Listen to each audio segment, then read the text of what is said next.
성경 말씀 마태복음 5장 3절에서 12절까지 말씀을 봉독해 드리겠습니다. 신약 성경 5쪽 마태복음 5장 3절에서 12절까지 말씀 봉독해 드립니다. 심령이 가난한 자는 복이 있나니 천국이 그들의 것이며 애통하는 자는 복이 있나니 그들이 위로를 받을 것이며 온유한 자는 복이 있나니 그들이 땅을 기업으로 받을 것이며 의에 줄이고 목마른 자는 복이 있나니 그들이 배부를 것이며 긍휼히 여기는 자는 복이 있나니 그들이 긍휼히 여김을 받을 것이며 마음이 청결한 자는 복이 있나니 그들이 하나님을 볼 것이며 화평하게 하는 자는 복이 있나니 그들이 하나님의 아들이라 일컬음을 받을 것이며 의를 위하여 박해를 받는 자는 복이 있나니 천국이 그들의 것임이라. 나로 말미암아 너희를 욕하고 박해하고 거짓으로 너희를 거슬러 모든 악한 말을 할 때에는 너희에게 복이 있나니 기뻐하고 즐거워하라. 하늘에서 너희의 상이 큼이라. 너희 전에 있던 선지자들도 이같이 박해하였느니라. 아멘. 아프지 마십시오. 건강하시기 바랍니다. 지난 주일날 잠시 말씀드렸습니다마는 유대인들의 선민사상, 특별한 자격이 아니라 바로 하나님의 절대적인 주권이요 은혜였음을 잠시 언급한 적이 있습니다. 즉 유대 민족 자체의 의가 아니라 바로 하나님의 자비와 사랑에 기인하고 있기 때문에 스스로 자랑할 것 아무것도 없죠. 오직 감사와 은혜의 고백밖에 없는 줄 압니다. 자, 그러나 이런 하나님의 은총인, 특별한 은총인 이 선택받은 이 선민사상이 유대인들에게서는 특별한 은총이 아니라 특별한 권리로 인식되기 시작한 것이 문제입니다. 즉, 선민사상이 특권의식이 되어져 버린 거죠. 저들과 다른 우리, 선택받은, 축복받은 민족, 이 특권의식이죠. 그죠? 예수님 당시에 유대인들은 이런 삐뚤어진 선민사상을 가지고 하나님 나라를 고대했습니다.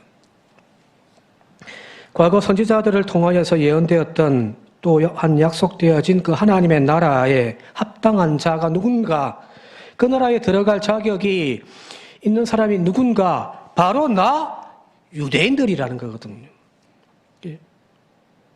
그리고 세상 사람들을 향하여, 이방인들을 향하여는 너희들은 그런 자격이 없어. 그래서 개, 돼지 취급한 겁니다. 자, 그런데 이 이스라엘 백성이라고 해서, 유대인들이라고 해서 다 같은 이스라엘 백성들이 아니라고 또 스스로 자기들끼리 또 편을 나누기 시작하는 겁니다. 즉 하나님의 백성, 하나님의 나라에 합당한 사람 모두가 다 이스라엘 백성이라고, 다 똑같은 선민이 아니라는 그런 생각을 가지기 시작한 거예요. 우선은 율법으로는 흠이 없는 자가 되어져야 합니다. 하나님 나라에 합당한 사람이 되기 위해서는 하나님의 율법에 1.1억도 흠이 없는 자가 되어져야 한다는 겁니다. 철저하게 율법을 준수하고 따르는 삶을 사는 사람이어야 합니다. 경건함과 신앙적인 열정이 있어야 하나님 나라에 합당하다고 그들은 믿었습니다. 율법의 말씀 붙잡고 그걸 또 알고 실천하는 사람, 그 사람들이 하나님 나라에 합당하다. 두 번째는 신체적으로도 율법의 정결예법에 의해서 흠이 없는 자가, 즉 신체적으로 온전한 자가 하나님 나라에 들어갈 자격이 있다고 그들은 또한 믿었습니다. 질병은 곧 하나님의 징계요 저주라고 그들은 믿었기 때문이거든요. 구약 성경의 말씀을 기준으로 흠이 있으면 너희들은 자신들의 총회에도 못 들어가고 하나님의 성전에도 못 들어갔으니까 보이지 않는 완전한 하나님 나라에 들어갈 자격이 없다고 생각한 거죠. 세 번째, 가난한 사람들, 세상에서 실패한 낙오자들은 또한 하나님께서 버리는 자들이다라고 그들은 생각을 했었습니다. 그 이유는 신명기서를 여러분 잘 아시는 28장, 29장에 따르면 이 율법의 기준에 따르게 되어지면은 하늘의 복과 형통이 주어진다라고 되어 있고 그 율법을 따르지 아니하면 반대의 저주가 있다라고 그들은 믿었기 때문에 가나안이란 곳 하나님께 받은 형벌이 되는 거죠. 그죠? 그래서 가난한 사람들은 구제의 대상은 될지언정 하나님 나라, 하나님의 나라의 그 잔치에는 초대받을 수 없다고 그들은 낙인을 찍어버렸습니다. 이처럼 유대인들은 자신들만의 기준으로 하나님의 나라에 들어갈 사람과 들어가지 못할 사람을 구별하고 편가르고 또한 차별을 조장해냈습니다. 당시 율법에 의해 잣대로 하나님 나라에 들어갈 수 있는 자와 그렇지 못한 자를 구별하고 자신 스스로들은 우리는 의롭다고 여겼고 그 반대편에 있는 사람들에 대해서는 너희들은 하나님의 나라가 주어지지 않는다 라고 생각을 했던 것이 이 예수님 당시의 유대인들의 사회의 특징입니다. 이런 당시 유대인들의 하나님의 나라에 대한 관점을 우리가 이해하고 있어야만 오늘 읽은 성경 본문인 팔복을 우리가 제대로 이해할 수가 있거든요. 자, 예수님은 이 팔복을 통해서 하나님 나라에 합당한 자들, 즉 하나님 나라의 주인공들이라고 자처하고 있던 당시의 유대인들, 종교 지도자들의 그 삐뚤어진 관점을 주님은 지금 뒤집어 버리십니다. 사실 팔복의 주제는 우리가 흔히 알고 있는 복에 대한 이야기가 아닙니다. 제목 자체가 팔복이라고 되어 있으니까 복에 대한 이야기. 어떻게 하면 복 받는 수 있을까에 대한 어떤 처방전이라든지 복을 받기 위한 조건들을 나열해 놓고 있는 그런 가르침도 아니라는 거예요. 팔복의 주제는 복이 아닙니다.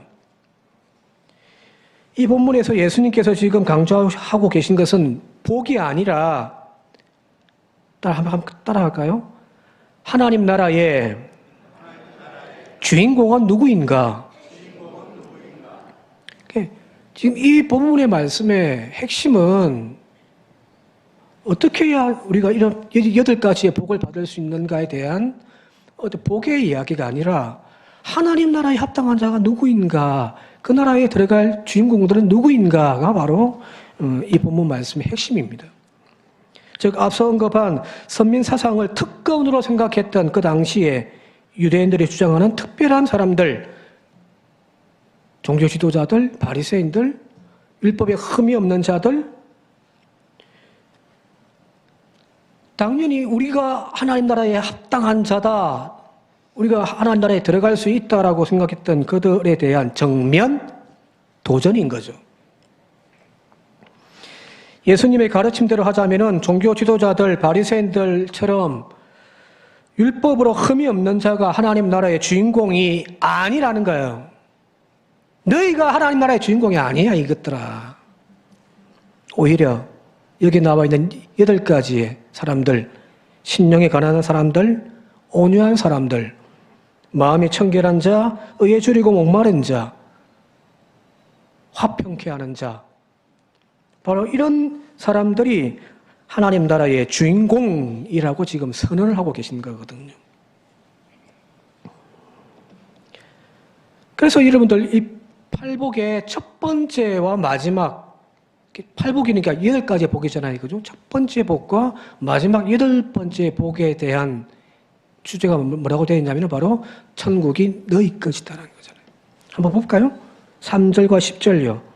3절, 10절 같이 한번 읽어볼게요. 시작. 심령이 가난한 자는 복이 있나니 천국이 그들의 것이며. 10절. 의를 위하여 박해받는 자는 복이 있나니 그들의 것입니다. 이 팔복은 천국이 누구의 것인가에 대한 이야기를 하고 있는 거예요. 자, 그러면 구체적으로 이 팔복에 등장하는 사람들은 누구일까? 먼저 첫 번째가 심령이 가난한 자죠. 그죠? 심령이 가난한 자는 복이 있나니 그 사람이 천국에 합당한 자다. 자, 여기 심령이 가난하다는 말이 무슨 말일까요? 마음이 가난한 자? 영혼이 가난한 자? 물론 우리는 그렇게 이해하고 있습니다. 욕심을 비워내고 그 영혼의 자리에 오직 하나님을 채울 수 있는 겸손한 자, 그 사람은 천국이 합당하다는 이야기겠죠. 그러나 누가는 이 팔복의 이야기를 다루면서 똑같은 팔복을 다루지 않고 한 오복 정도를 다루거든요. 근데 누가는 직설적으로 이야기합니다. 그냥 가난한 사람입니다.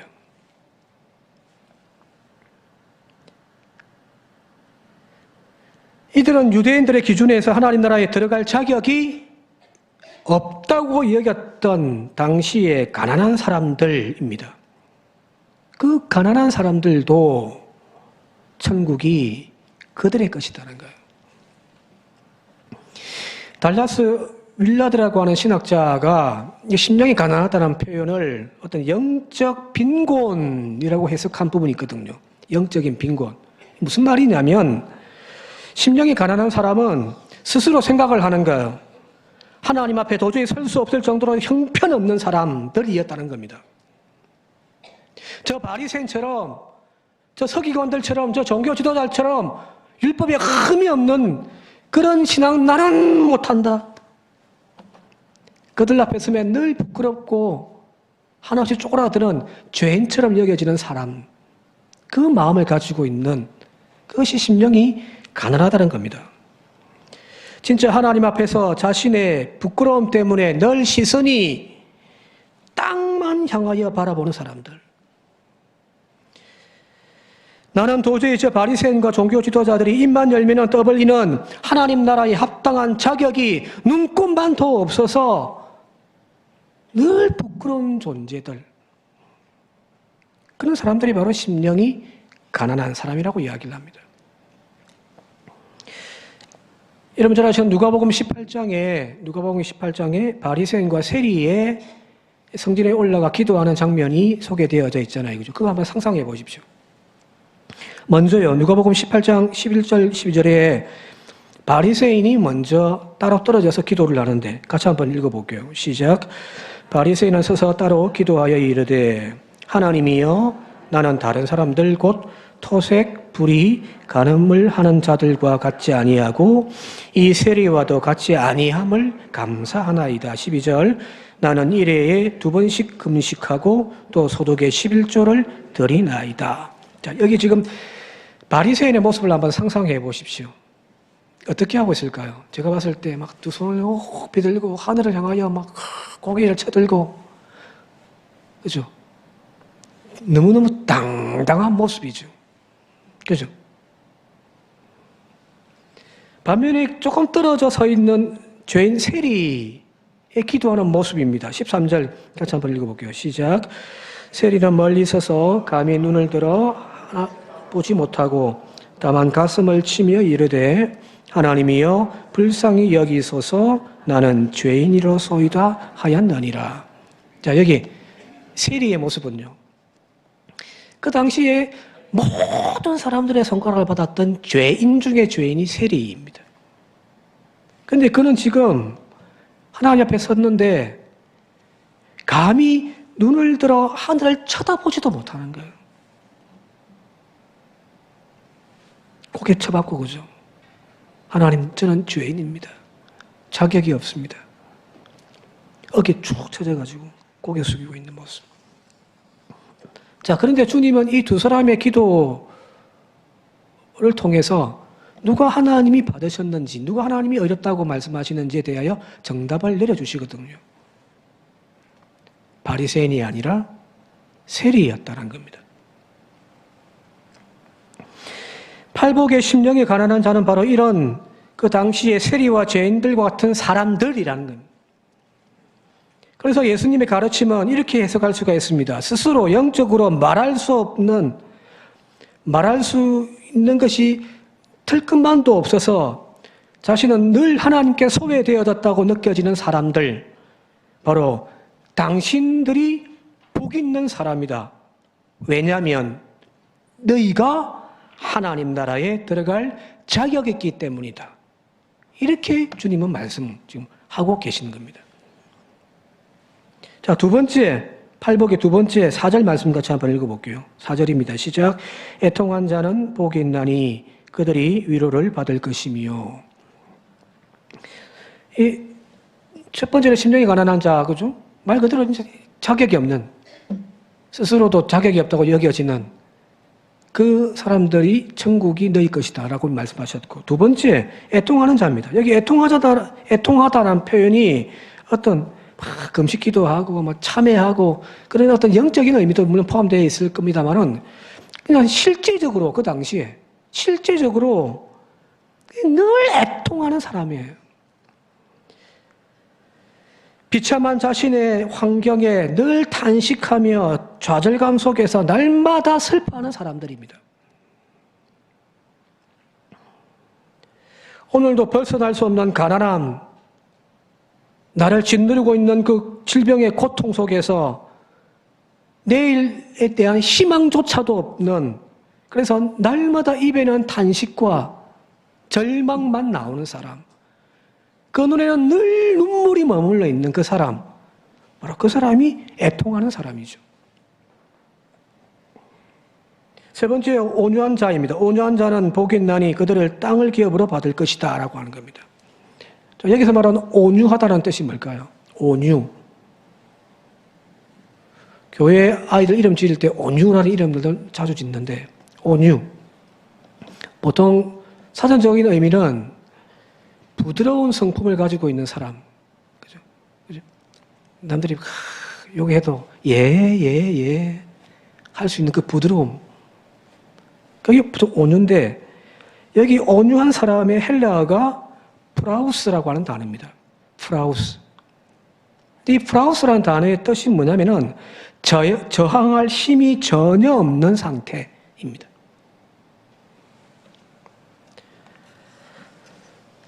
땅의 주인이 마음대로 임대료를 올려버려도, 건물주가 마음대로 임대료를 올려버려도 저항할 힘이 전혀 없어서 그냥 거기에 수긍할 수밖에 없는 을입니다.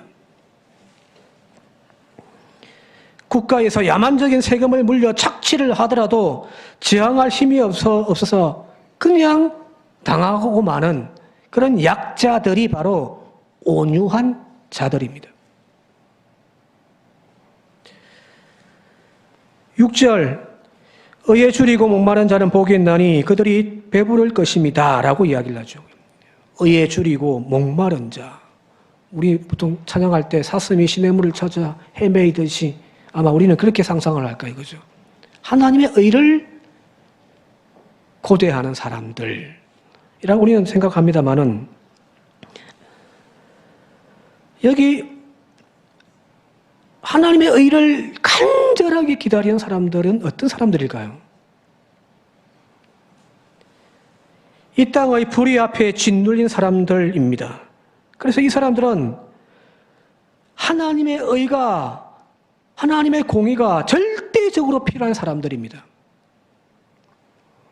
힘의 논리가 곧 의가 되어지는 세상 속에서 힘없는 약자들은 언제나 불의한 자가 되어지는 거예요. 그죠? 그래서 그들은 항상 이 불의한 세상 속에서 자기를 짓누르고 있는 그 세상 속에서 참의를 항상 고대하는 거예요. 그 참의는 바로 하나님이시거든요. 그죠? 불의함이 판치는 세상 속에서 정직하게 살아간다고 한번 생각해 보십시오. 성공할까요? 우리는 아이들 가르칠 때에 정직해라 가르치지만 세상 속에 나가서 정직하게 한번 장사해 보시고요. 정직하게 한번 살아보십시오. 성공할 수 있는지. 없잖아요. 그렇게 손해보고 그렇게 짓눌리는 그 사람들이 하나님의 의를 고대하는 겁니다. 7절 같이 한번 읽어볼까요? 7절 시작. 긍휼히 여기는 자는 복이 있나니 그들이 긍휼히 여김을 받을 것이며. 여기 하나님 나라에 합당한 사람, 주인공의 또 하나가 바로 긍휼히 여기는 사람이죠. 그죠? 자, 세상은 이기심으로 가득 차 있습니다. 자기 이익과 자기의 배를 채우기 위하여 미친 듯 달려가고 있는 세상 속에서, 그런 경쟁의 사회 속에서 타인의 배고픔을 공감하면서 자신의 콩 하나를 잘라 나누어 주는 것은 어리석음입니다.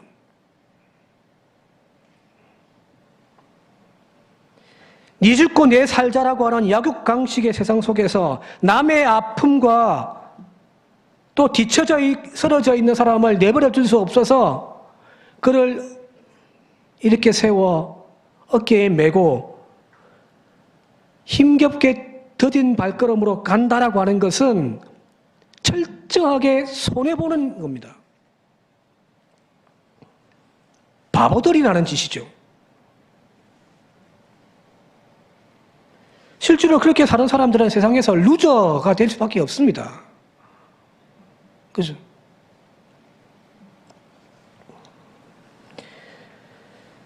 뒤에서 계속해서 마음이 청결한 자, 화평케 하는 자, 시간 관계에서 좀 생략을 하겠습니다만은, 여기 나와 있는 이 팔복에 등장하는 8가지의 사람들,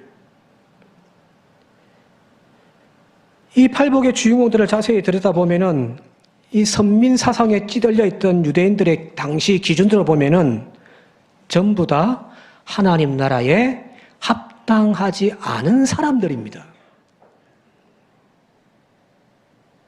하나님 나라는 우리처럼 율법을 철저하게 지키고 영적으로 깨어있는 사람들, 그 사람들이 합당한 거야. 너희들은 아니야. 가난한 자도 아니고 늘 죄인이라고 고백하는 너희들도 아니야. 여성 너희들도 아니야. 이방인 더더군 아니야. 라고 했던 그 주인공들이 바로 예수님의 팔복에서 말하는 너희들이 바로 천국의 주인공이라고 하는 주님의 선언이 바로 팔복입니다. 참으로 놀랍고요, 위대한 말씀입니다. 이걸 가지고 어떻게 하면 땅에서 복을 누릴 수 있을까? 복하는 그런 관점으로 볼 이야기가 아니라는 거예요. 자, 그렇다면 이런 하나님 나라에 합당한 자가 8가지로 쭉 나열되어져 있는데 이 사람들은 구체적으로 가면 누굴까요? 바로 지금 예수님 앞에 앉아서 이 예수님의 가르침을 듣고 있는 당시의 그 갈릴리 민중들입니다. 주님은 지금 그들을 향하여서 당신들이 바로 천국의 주인공입니다 라고 지금 선언해 주시는 거거든요. 실제로 본 말씀을 읽다 보면은 심령이 가난한 자부터 시작해서 이제 의에 줄이고 목마른 자, 박해받는 자까지 쭉 내려오는 그 8가지를 쭉 들여다보면은 다 마태복음에는 3인칭으로 되어 있습니다. 그들의 것이다 됐잖아요, 그죠? 심령이 가난한 사람, 천국이 그의 것이다, 그죠? 다 3인칭으로 되어 있습니다. 그런데 이제 마지막 결론으로 읽었던 아까 우리 11절과 12절을 보게 되어지면은 이 3인칭, 그들이라고 하는 그 3인칭이 바뀌어져 버립니다. 어떻게 해요? 2인칭으로요. 같이 한번 볼까요? 세 번역으로 같이 한번 읽어볼게요. 11절, 12절 시작. 너희가 나 때문에 모욕을 당하고 박해를 받고 터무니없는 말로 온갖 비난을 받으면 복이 있다. 너희는 기뻐하고 즐거워하여라. 하늘에서 받을 너희의 상이 크기 때문이다 라는 겁니다. 자, 천국에 합당한 자가 누군가 10가지를 쭉 이야기를 했어요. 그죠? 이 천국은 바로 그들의 것이다 라고 이야기를 했단 말이에요. 그런데 결론은 너희라고 이야기를 하는 거예요. 마태복음에서는 이것이 잘 표가 안 나는데 누가복음에 보게 되어지면 똑같은 팔복을 다루고 있는 누가복음 보게 되어지면은 어떻게 되어 있냐면은 전부 2인칭입니다. 제가 읽어드릴게요. 하나님 나라가 너희 것이미로다. 너희가 배부름을 얻을 것이다. 너희가 웃을 것이다. 너희에게 복이 있도다. 무슨 말인지 아시겠죠? 그죠? 지금 여기서 이야기하는 천국에 합당한 사람들이 누구냐? 어떤 관념적으로 뭐 심령이 가난하고 애통하고 긍휼히 여길 줄 알고 하는 어떤 하나의 표본을 주님 지금 제시하고 있는 것이 아니라 그 하나님 나라에 합당한 하나님의 주인공은 바로 2인칭 너희다라는 겁니다. 예수님은 지금 유대인들의 관념과는 전혀 다른 이 천국의 진짜 주인공에 대해서 설명하고 있습니다. 그러면서 하나님 나라의 주인공은 바로 이런 사람들인데 바로 그들이 너희다. 자, 이 주님의 말씀을 들었던 사람들, 그 앉아서 이 예수님의 팔복을 들었던 사람들, 당시에 그 사회의 루저들이고 천국에 합당하다고 여기지 아니하였던 그 사람들이 이 예수님의 이야기를 들었을 때에 갑자기 이들의 눈은 열려지기 시작합니다. 가슴은요, 뛰기 시작합니다.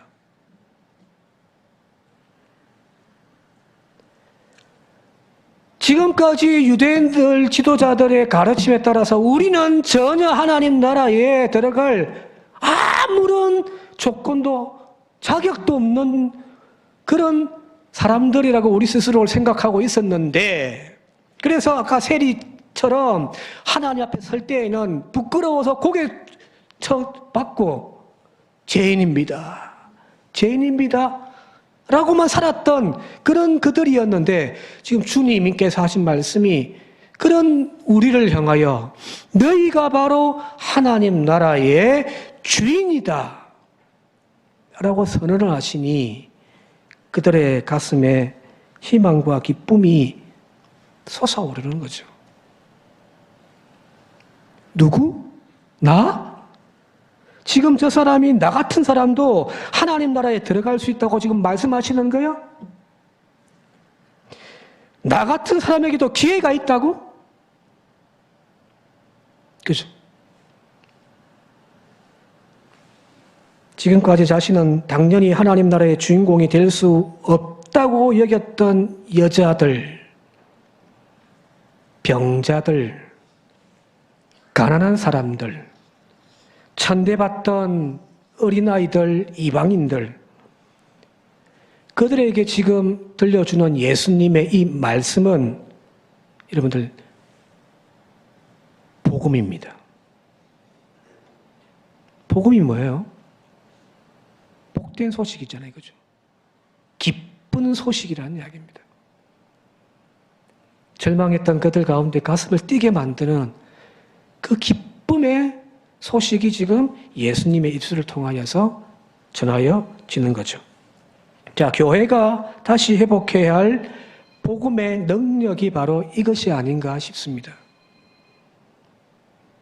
교회가 회복해야 할 복음의 능력, 설교가 회복해야 할 복음의 능력, 이거죠.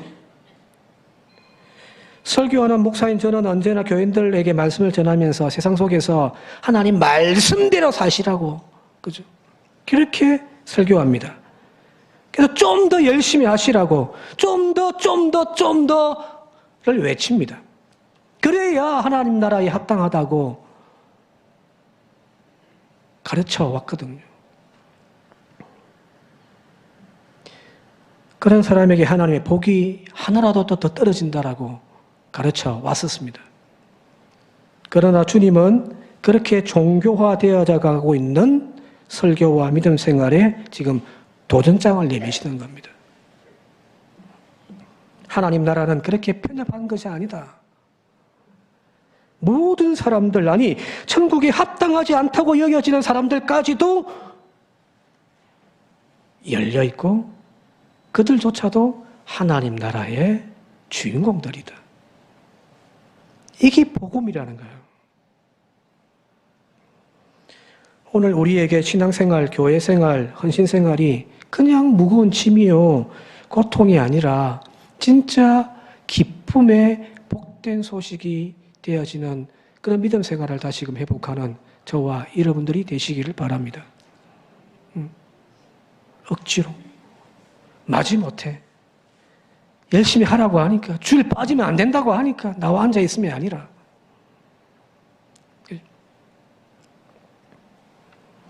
이제 말씀을 정리하며 마치도록 할게요.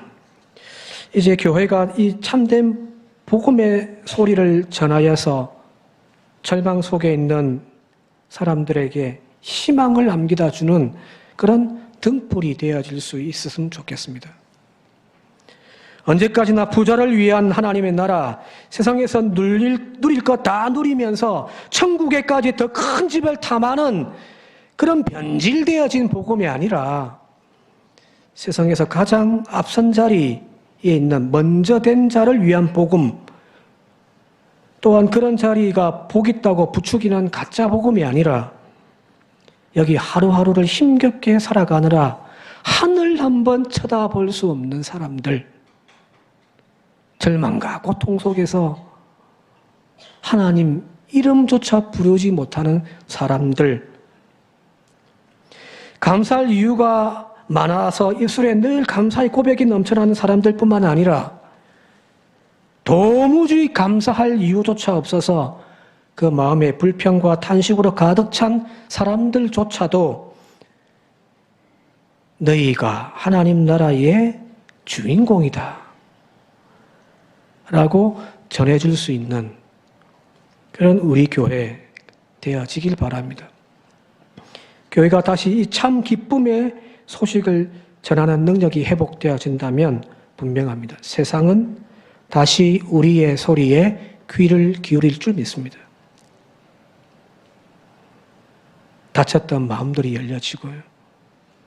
복음이 그들 삶 가운데 진짜 복된 소식이 되어져 그들의 삶이 바뀌어지고 하나님의 나라에 이 복을 누리며 살아가는 인생들이 되어질 줄 믿습니다. 그런 은혜로 복음의 능력을 회복하는 우리 교회 저와 여러분들 되시기를 주님의 이름으로 축원드립니다. 함께 기도드리겠습니다. 고마우신 아버지 하나님, 어쩌면 우리가 유대인들의 종교 지도자들이어지는 않았는지 모르겠습니다.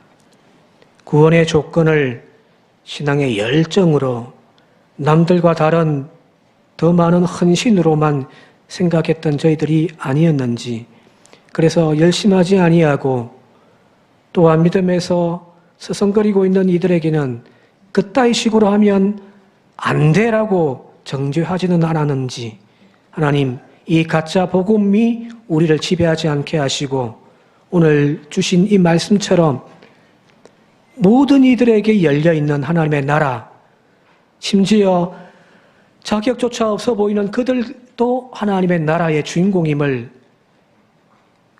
고백하고 회복하여 세상에 복음의 등불을 밝히는 교회 되게 하옵소서. 예수님의 이름으로 기도드립니다. 아멘.